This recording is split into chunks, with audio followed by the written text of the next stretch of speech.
The year is 1983, but the real dates in this story are not really important, so don't pay too much attention to that. Trouble is afoot within the Disney Company.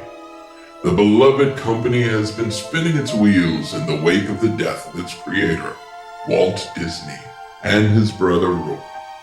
Walt's son-in-law, Ron Miller, has taken the reins and is trying to reposition the company for the future, but the clock is ticking.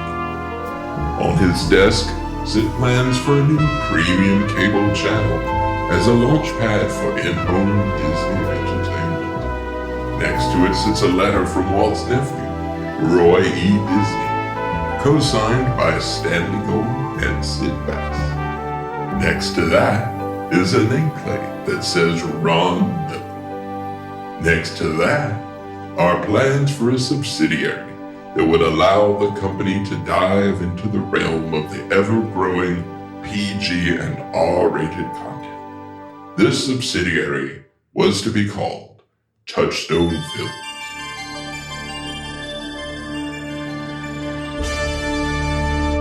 Mr. Miller, your 2 o'clock is here. Shall I send him in?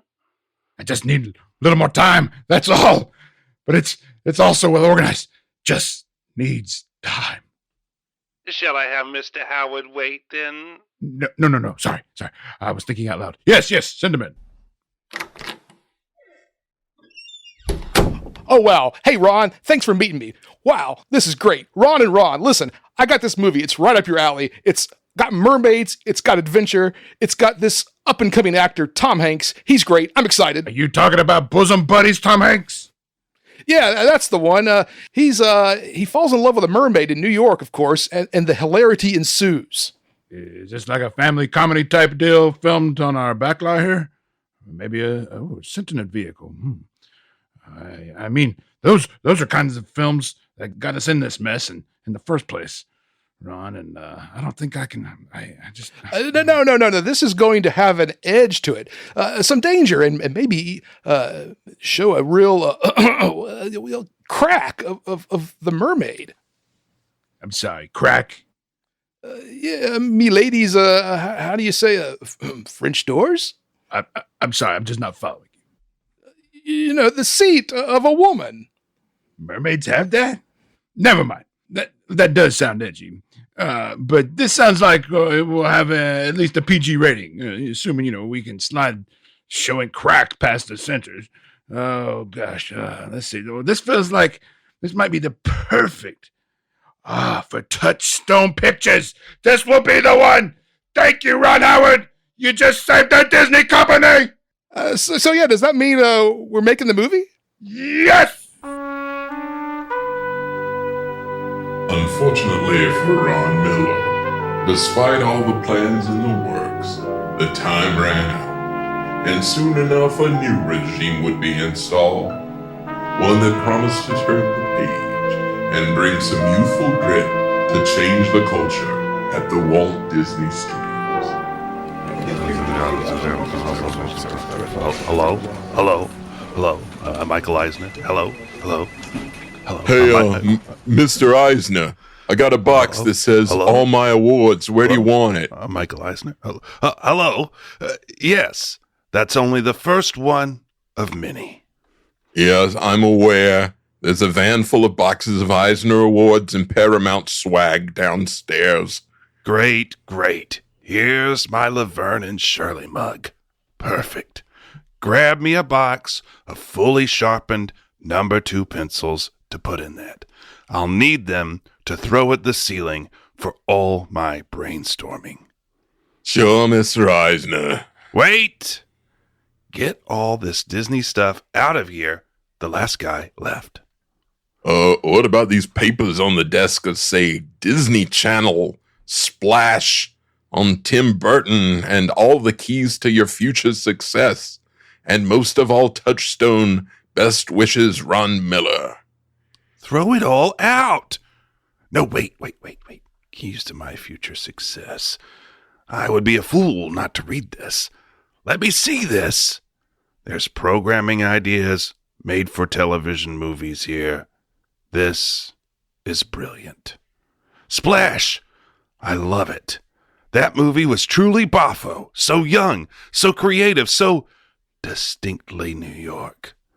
We need to get Splash everywhere. Let me think of some ideas quickly, and a quick Laverne and Shirley rap sesh.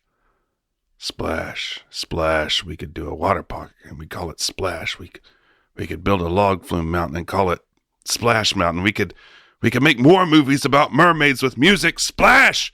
It's a big splash. We'll have big splashes. Get my son on the phone. Hey, wait. Come back here, common laborer. Yes, Mr. Eisner.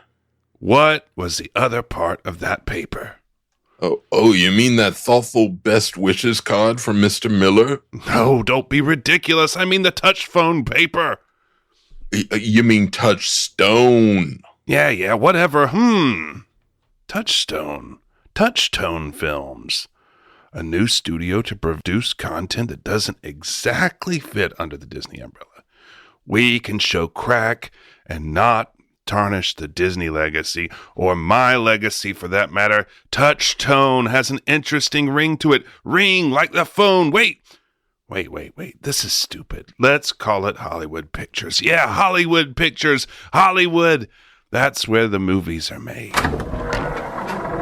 Hello, Frank Wells. You can just call me Frank. Well, Michael, I see you've settling in nicely into your new office. Getting the awards unboxed first? Shouldn't you be taking the pulse of the common worker and uplifting everyone with empathy and overwhelming decency? Have you even made it over to Disneyland yet? Yeah, I took a kid over there. Real snooze fest. It needs more roller coasters and excitement, but we'll deal with that later. More mermaid stuff, maybe. I'm not sure. Hey, check this out. Don Miller left me this plan for a new subsidiary that will produce edgier content. That sounds fresh, right? You mean Ron Miller? Hey, did you get that nice letter he left us? That was so decent of him. Ron, yes. Wait. No, wait, letter. Who cares? I'm calling it Hollywood Pictures because Hollywood is where the movies are made. I thought it was called Touchstone Films. I think it was Touchstone Pictures, but how did you know that? It's all right here in the report, along with plans for the Disney Channel rollout and the blueprint for future success. I read them after thanking all my administrative staff and shaking the custodian's hand. Touchstone is poised to capitalize on the success of Splash, that Ron Howard movie. You mean that guy that looks like Opie? That is Opie, Michael. Now that's just mean, Frank. See, I knew you were going to become one of us. No, Michael, that is Opie. Ron Howard played Opie on The Andy Griffith Show and Richie Cunningham on Happy Days. Don't tell me about Happy Days. Don't you see my Laverne and Shirley mug here? Don't you know it was I that wrote the original treatment for Happy Days in the Newark airport? I know, Michael. We've all heard the story. We were snowed in? Yes, Michael. I know. What about that I had Breck, your son, yes. He was there, and you wrote the treatment called New Family in Town. Took it to ABC. They didn't like it because of research. I don't listen to research. Yes, Michael. Yes, of course. I'm afraid I've lost my train of thought here. What were you talking about? Oh, okay, whatever. Did you see the mermaid picture? Did you see it shows crack? Have you told Jeffrey yet? Well, if he read the report like you two were supposed to last week, he should. Did you see this, Mike? Some laborer just handed it to me. Can you believe it? We didn't even have the old guy outlining all our future successes. This is outrageous. Preposterous. I won't stand for it. I quit. Get Spielberg on the phone. Jeff, calm down. We're talking real content here. Splash actually shows crack. We can do that kind of thing with Touchstone Film. Did you say it shows crack? No more showing cracks ever. It's not honorable. And Jeffrey, get your Diet Coke off Michael's desk. It's leaving a ring. That's also not honorable. Hey, Mike, toss me some pencils to throw at the ceiling. What is the Touchstone anyway? I don't know. It doesn't feel like that's where the movies are made. See, that's exactly what I was saying to Frank. We should call it Hollywood Pictures. Because Hollywood is where the movies are made. Listen, we're not changing the name. Well, I say we are. Mr. Eisner. Fine, we'll keep Stone, but we'll call it Pictures. Yeah, Touchstone Pictures, and we'll get to show Crack. Maybe showing Cracks, this could open up a lot of new opportunities for us. Who's the hottest act in Hollywood? With Don Miller, Ron Miller gone, and the trio of Michael Eisner, Frank Wells, and Jeffrey Katzenberg at the helm, they set out to produce edgier content that could, when needed, show Crack under the newly renamed Touchstone Pictures banner and put roller coasters in theaters. But their first order of business was to get the hottest actress in Hollywood to sign off. Mr. Eisner, your big-time movie star is here. Hey, hello.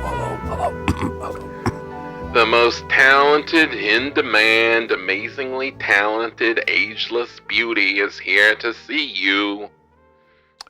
Yes, send her in. Hello, Bette Midler. Oh, Mikey, you're too kind. Too kind. Stop it. Now, what cartoon character do you want me to voice? You do know I have quite the voice. Shall I break into song? No need for all of that. We're well aware of your many talents. That's why Disney wants to offer you an exclusive deal. Oh, yes. I'll be the voice of Beauty in that Beauty and the Beast movie you're doing. Certainly. But it's going to cost you. That's not exactly what I had. Let me stop you right there, Mike. If I don't get the beauty part, I can make things very unpleasant for you. And you don't want me to be unpleasant. Now, when do I start recording my buckle? We've launched a new studio called Touchstone. We have a backlog of films we want to make. We want you to star in 4 of them. They're going to be big hits, and you're more talented than Cher. 8, 9, 10. Okay. There, I'm calm. Perfectly calm. Did you say 4 pictures? Also, did you call Cher first? Well, did you? No, of course not. Why would we call Cher? Just to say hello? Mr. Eisner, I have Sonny Bono on line 2. Not now. I'll do it for 10 million? No! Pictures! You hang up the phone on line 2. But Miss Midler, no one has ever gotten a 10-picture deal. I realize you're a big star. You're the biggest star, but still, a 10 is a lot. How about roller coaster? No, 4 pictures? 8. 6. Sold. And you have to do a short film on the MGM Studios in Orlando, Florida backstage tour, opening May 1st, 1989, and I'll hang up line 2. What was that? I said you get to be in our big hit animation movie, Oliver and Company. Hello, I'm Michael Eisner. That is it exactly. You can be in Oliver and Company. It's got Billy Joel. Hello. Billy Joel, huh? All right. See? Was that so hard?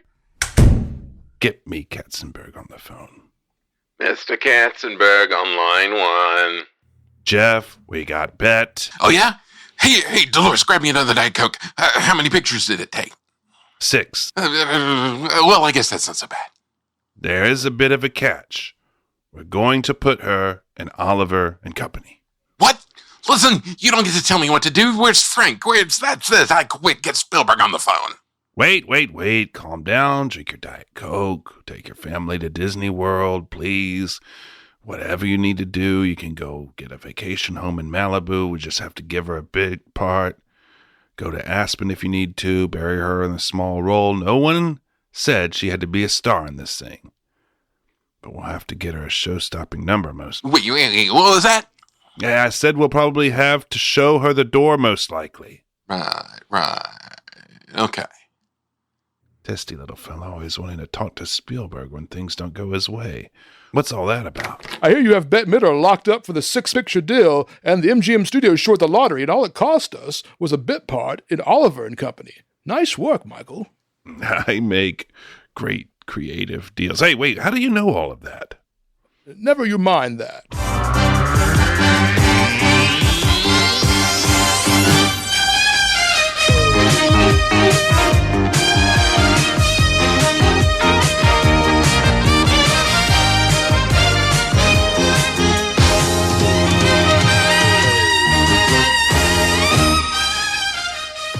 Ever since the launch of Touchstone Pictures, thanks to Michael Eisner, no one has been busier in Hollywood than Bette Midler.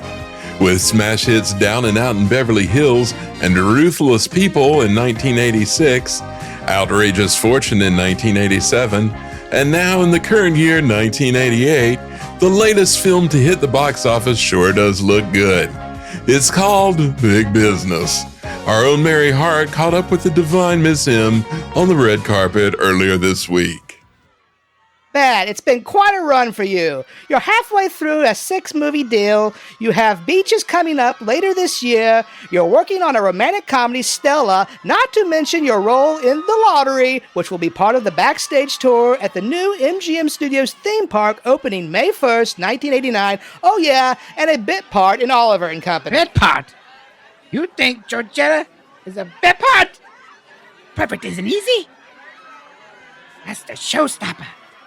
You think they gave showstoppers to bit parts? Bette, it's Mary Hart from Entertainment Tonight. You know, the big syndicated Hollywood news show with John Tesh. Entertainment Tonight. Of course. Okay. Yes, Mary, my darling. How are you? What I was saying is how busy you've been. Lots of movies. You're halfway into a 6-picture deal with Touchstone. Wait, is that? Why, yes, look who's coming down the red carpet now. Hello.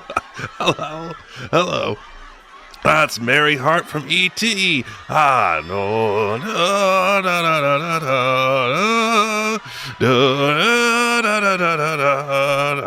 Well, not the E.T. the movie theme. E.T. is an Entertainment Tonight theme. No. Yes, we're all familiar with the song. How excited are you to have? Excuse me. Yes, we know the song. Yes. I used to sing in my Glee club. It's the thing. It's a. Thank you, Michael. Michael Eisner, everybody. Michael, hello, Michael. Michael. Oh yes, I'm sorry. How excited are you to have Bette leading the charge with your Touchstone brand? We couldn't be happier. Michael! And like I was saying, we couldn't be happier. So many great movies. So many great opportunities, like making the lottery for the backstage tour and our new theme park in Orlando, Florida. That's going to be a huge success.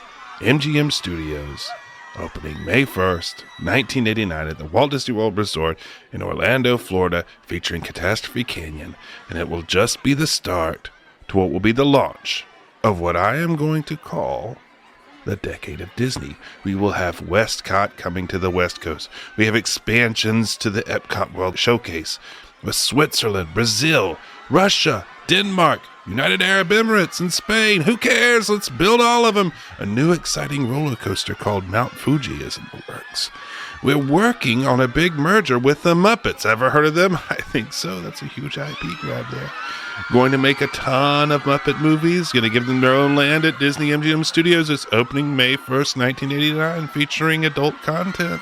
And Baby Herman's going to have a ride too. And we'll have Roger Rabbit everywhere because he's here to stay. That I know for sure. Wow, it seems like you do have a lot going on. And Michael did have a lot going on. Sadly, none of those plans came to fruition. In the coming years, Frank Wells tragically passed away in a helicopter accident. Katzenberg finally called Spielberg and left Disney to form DreamWorks Animation. As the decade of Disney came to a close, Eisner looked back at a heap of failed projects and embarrassing decisions. He sat in his office, alone, in 2005, with thousands of pencils stuck to the ceiling, each one a reminder of his failures. Hello, Michael Eisner. It's me, Michael Eisner. We had a good run. We did. We built MGM Studios. It opened on May 1st, 1989. Everyone loved it. We built Euro Disney and made sure we had enough hotel rooms for the next 50 years. I built rides that my son Breck would like. We bought ABC, the network I worked at, and the worldwide leader in sports, ESPN.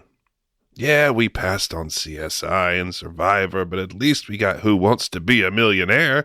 That thing has legs. It's going to be around forever. We've revolutionized the internet with the Go Network. Now it's easy to stumble through a suite of corporate websites to find everything you need for the superhighway of information presented by Go.com.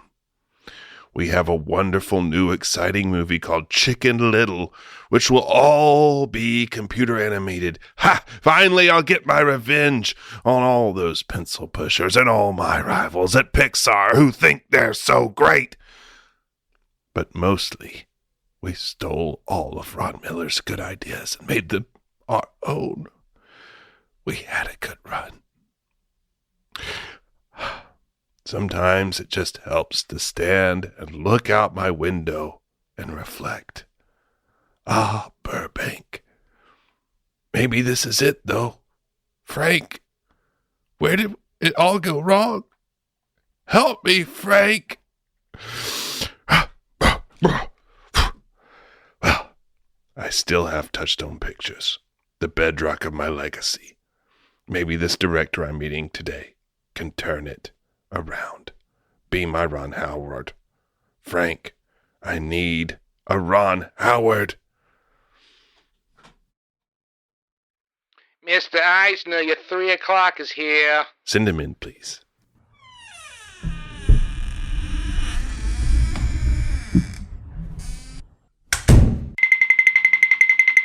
Michael, I have this great idea. Hello, M. Night Shyamalan. Great entrance. It's a pleasure to see you again. This guy in the entrance is M. Night. I got this movie. It takes place in the 19th century. And there's these monsters living in the woods. Yes? Through the whole movie, everyone thinks these monsters are real. Bryce Dallas Howard is in it, a real up-and-comer. Then I make a cameo, and we find out that it's not the 19th century. Everyone was dead all along. Wait, what? Didn't you already do that one? Oh, right. Wait a second. Aliens. No, not that one. Bruce Willis. No, not that one. Let's see. I'll get my pencil out here. What if at the end Bryce Dallas Howard shows some crack? We're kind of known for that thing, Touchstone. I'm not sure her dad would appreciate that. Well, who's her dad? Opie. You mean Ron Howard? Oh man, he loves crack. He started this whole thing. Well, yeah, but showing crack is not quite the plot twist I had in mind. But what if it's not the 19th century? It's 2005. They've been living in the present all along. You're a genius. How did you come up with these plot twists? You just saved Michael Eisner's career. Michael Eisner resigned as CEO of Disney in 2005 under pressure from the Save Disney campaign and a long list of mistakes. He greenlit The Village, which went on to be another M. Night Shyamalan film. His Touchstone legacy included Step Up and Step Up 2, The Streets, and 7 Bedbender movies, not including the Disney MGM Backstage Tour short the lottery. Bob Iger would take over the company. After low box office performances, Bob would finally pull the plug on Touchstone Pictures September 7th, 2016. Its final film was The Light Between Oceans, a film co-produced by Jeffrey Katzenberg's DreamWorks Productions. You ever know that you're my hero? You're everything I wish I could be. I could fly higher than an eagle. For you are the wind beneath my wings. Welcome, foolish mortals, to season 6. Yes, we are back. 5 was not enough. 7 is too much. We are at 6. And if you haven't guessed it yet, it might have a little something to do with Touchstone Pictures. But before we get into all of that, let me introduce our society members. Oh, he is down and out in Beverly Hills, down at Eisner's, living in the excess of the Disney decade is one brother of mine, Michael Crawford. How are you tonight? Many of you are meeting the Mercury Players for the first time at this performance. Let us introduce you. I'm doing great. This is great. And I'm doing great. Well, there's 3 men and a lot of babies, but one of those men is Andy Brown. Lives in the mountains. Andy, how are you doing? I'm doing I'm doing good. Yeah. Just amazed by those actors. Those guys were fantastic. They really were. I was very, very impressed. EGOT. And always one to wish. The head of our Dead Poet Society, you could say. Is that a Touchstone Pictures? Yeah. That is one, yes. Our president. Our Captain, our captain. There we Captain, go. oh, Captain, Thank yeah. you, Captain. Oh my my. Captain, Robert McSwain. Forgive me, I haven't seen that one in a while. How are you doing? I was trying to do impersonation of Robin Williams, but I don't think I could do it. My mind's shot right now after that performance. I'm work from work. I'm work from work. No. You're gonna be crazy on me, kid. I I thought those actors had left. I didn't realize they were still around. Hey guys. Hello. Okay, so you've heard our little radio drama about Touchstone Pictures. We are available for hire if anyone would like to make their own radio drama about their own life. But let's hear the rest of the story. Michael? I feel like we should send this to Eisner, and it could be our big break. Hello, this is pretty good. Hello. Brought a tear to my flinty old eye. I don't recall doing this play. You made me spit out my bazooka bubblegum on a Topps trading card. Hello. I haven't had this much fun since camp. Anyway, Touchstone Pictures is what we're talking about here. Touchstone Pictures emerged from the difficulties faced by the Disney studio in the late 70s and early 80s. Audiences were changing. We're flocking to more PG-rated fare, such as the Spielberg films, and especially Star Wars.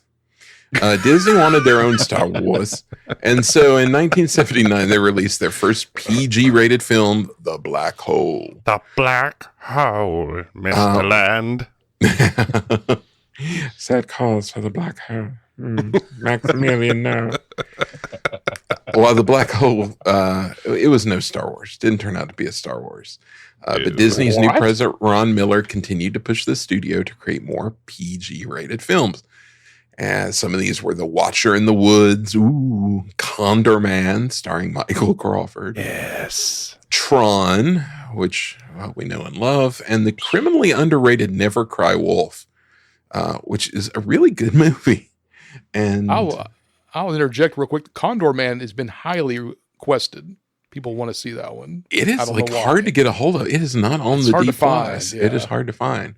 Like Like right I after only was those managed to Callaways. find like a DVD rip that's like not even like anamorphic. It's not great, but we may have to do it just to do it because it's something.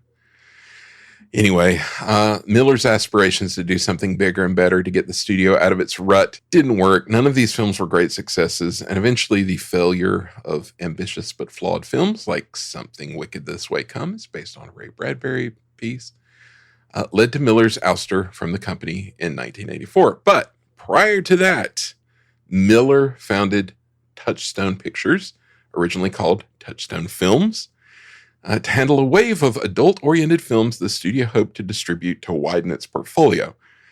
When explaining why he was doing this, Ron Miller told a story about how he and his wife, who was Walt Disney's daughter Diane, had once gone to Walt's house for a private screening. He had his own little screening room, and they watched To Kill a Mockingbird.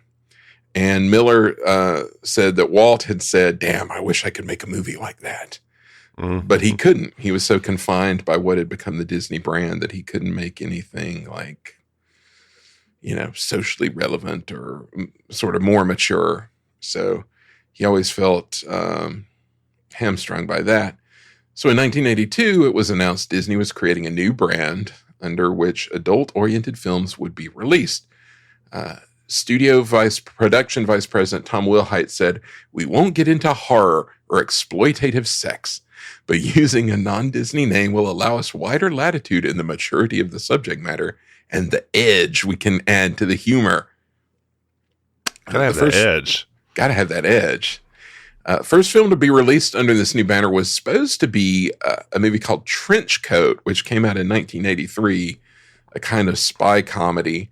But Touchstone had yet to be created by the time of its release, so it was just released without Disney or Touchstone on it. It was just like, here's Trench Coat that by somebody. Trench Coat. made by people who make movies. Yes. Silver In screen Hollywood. partners. Yeah. So Touchstone made its actual debut in February of 1984. Miller was still running Disney at the time. Its first film was Splash, a PG-rated comedy, which hard to believe now. PG, that Splash. Yeah. It would be a PG-13. Yeah. Oh yeah, that crack. That crack. That crack. That crack. Ron Miller. That crack. crack.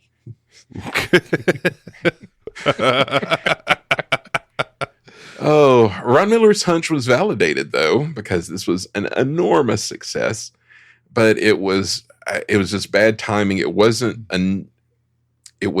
too little too late to save him. It was just It's too late. unfortunate timing.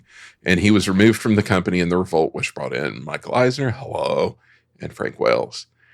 Eisner's yearning to expand Disney's production slate extended to Touchstone as well. He wanted to make a lot of movies.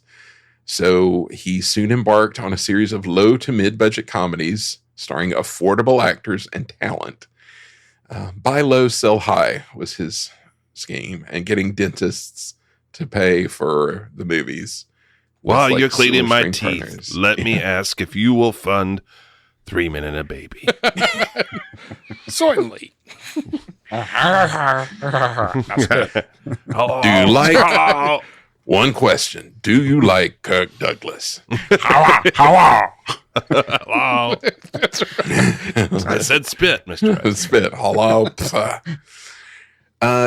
They had big hits, though, on these low-budget movies, like Disney's first R-rated film, which was 1986's Down and Out in Beverly Hills, based on a French movie, weirdly enough. Touchstone was off to the races. Bette Midler signed a 6-picture deal with the studio, which Just like the play. revitalized her career. Don't know where you might have heard that. And Jerry Bruckheimer brought his unique Bruckheimerness to the label with a number of films between 1993 and 2014. He was like late period Touchstone gold right there, the Bruckheimer. Touchstone got into TV as well. Several notable hits, starting with The Golden Girls, and of course, Empty Nest, starring Dreyfus, the dog. And everything is going great at Touchstone. I had several decades of success, but then things changed. Things got a little weird. The Disney brand itself began leaning into PG and PG-13 fare, pushing boundaries, and it really came down to Pirates of the Caribbean in 2003, the first Pirates movie, which was rated PG-13, previously unthinkable, was released as a Disney film and made insane amount of money. So time went by, they cared less and less about what kind of movies the Disney name was on. More films that would have once been labeled Touchstone were labeled Disney. Touchstone was kept mostly for films that would get an R rating.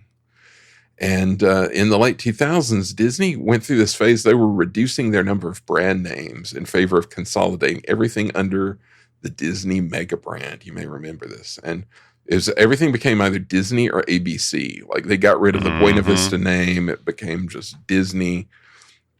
Touchstone TV became ABC Studios. Touchstone was only kept under a 2009 deal where the label would distribute films by DreamWorks. It was a kind of an odd setup where it was only sort of smacking the Touchstone label on DreamWorks movies and releasing them for DreamWorks. But the deal never really worked out. It was never a good bond, and DreamWorks went away to Universal, which, Spielberg loves. And in 2016, it was called off, with Disney only having distributed 14 of the planned 30 DreamWorks films. There were some good ones that came out, like Lincoln was under that deal, I think, came out. So a few good ones came out. But the last film of the deal, as we said, 2016's The Light Between Oceans, turned out to be Touchstone's last. Hate to see it happen like that. This guy know how to party or what?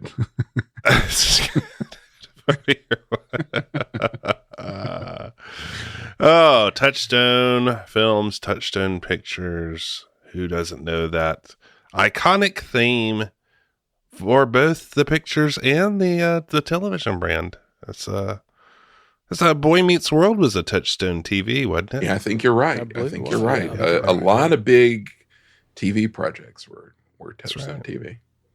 Well, so we're a big Touchstone family here, Robert, aren't we? That's correct. So, speaking of Boy Meets World, in that show, whenever they needed to mix things up when it got stale, they throw in a new character, maybe bring in a new girlfriend. I don't think it happened on that show, but maybe the matriarch of the sitcom may have a baby. Either way, they jerk the wheel to try to spruce things up a little bit. I don't think we're necessarily getting stale or stagnant around here, but I did feel the need to maybe go in a different direction this season and dive into the uncharted waters. So, with that said, this season, as you may have figured out, we are going to exclusively do movies out of the Touchstone catalog. So we sat down as a society and everyone brought their movies to the table. We had lots of overlaps and everyone had a say and got at least 2 of their movies into the season. What that means is we're going to see some R-rated movies for the first time on this podcast. Finally. So, Crack at last. We may see some crack. We've already seen crack because we saw, the old Pollyanna. Splash. And Also Pollyanna, yes. Well, I was kind of thinking when Michael was doing his spiel on Touchstone history, I was reading that Disney Plus had, they had censored the crack and splash. I believe when we watched it, it was they had extended her hair to cover crack digitally, like with the clone tool in Photoshop. But I had read that they had uncensored it, and now it has crack again. So they got an angry call from Michael Eisner. Where's the crack? You can't do this to me. I'll be right back. I fought for that crack. Watch the movie. So what that means is that most of these films are not going to be on Disney Plus. So you're going to be kind of left to your own DVD collection or other means to pre-watch if you like to do that part. Another change we're making is you, the listener, will be coming in completely cold. We're not going to tease these movies. We're just going to drop the episode and you're going to find out in the moment. So no more previews this season. But from where I'm sitting, this may be the most ambitious and exciting adventure we have gone out on yet. Let me ask my society members what they think of this lineup so far. There is a lot of stuff I haven't seen in a long time. Mm-hmm. So fresh meat, everybody. It's going to be interesting. I think there are going to be some highs and lows, probably, if I had to guess. Some wild cards, some dark horses. I will say that, like, when we sat down to figure out what we're going to watch, we each, we picked 10 movies each, and then compared notes. And looking back on, the list of Touchstone movies, first, it was hard to decide because Touchstone made a lot of good movies. There's legit good movies. Legit stuff in there. And just how weird it is to think of a time when Disney would make movies like that, would release a movie I don't even want to say because it may be one of our movies. But indie films and things like that. It's so different now. But yeah, they had a solid lineup for a lot of that time. I'm just going to say I'm absolutely thrilled. Because I have watched a lot of crappy movies, and now we're going to get to some real movies, and I'm really looking forward to it. So from where I stand, this is going to be a great season. I think what I liked about the selection was how eclectic I think the list got. Yes. They were because looking at it, like Michael, I was looking at going, man, I don't know how to pick. And I thought, okay, well, I think everyone's probably going to pick the same 10 or be pretty close.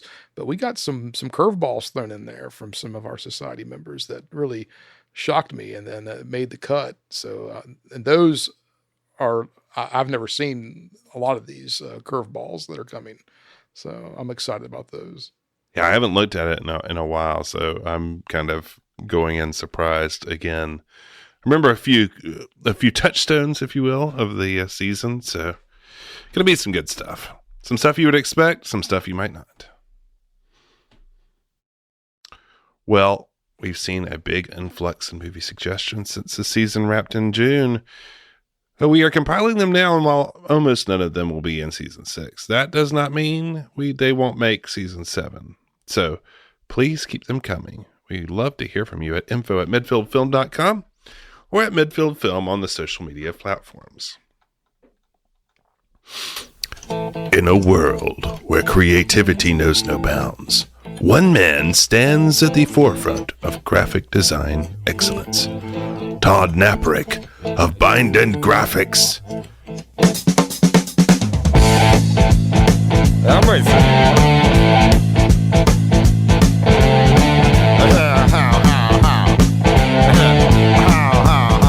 From the heart of North Carolina comes a visionary who transforms ideas into stunning visuals.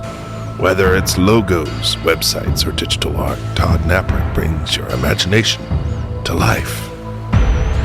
Todd's designs are not just images, they're stories crafted with precision and passion. Bind and Graphics, where your brand's journey begins. Don't settle for ordinary. Choose extraordinary. Choose Bind and Graphics.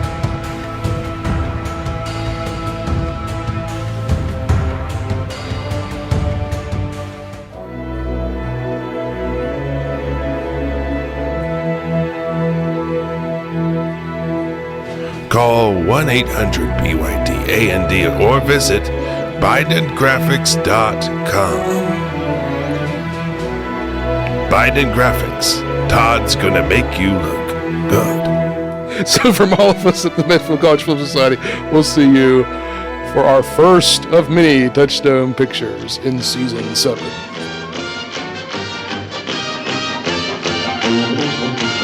Proud are we of mighty Medfield, alma mater dear.